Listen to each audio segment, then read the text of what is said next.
Ricky, as a two-time Sir Garfield Sobers Trophy winner, what are your thoughts on the latest recipient this year, Shaheen Shah Afridi? Well, the only thing I'm disappointed is it's not a batter.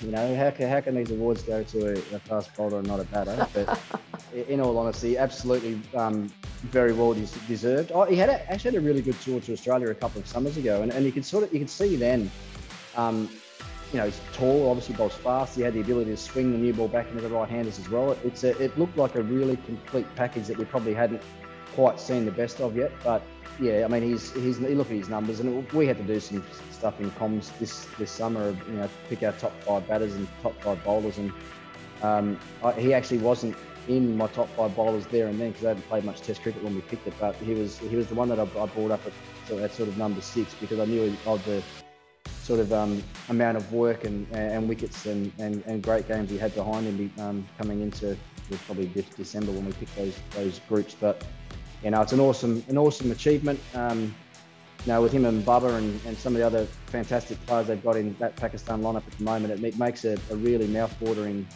series coming up when the Aussies go there pretty soon. How good is Bubba as the newly anointed ODI Player of the Year? Yeah, well, he's been that in T20 cricket in the past as well, hasn't he? His white ball cricket has been nothing short of breathtakingly good for the last 4 or 5 years.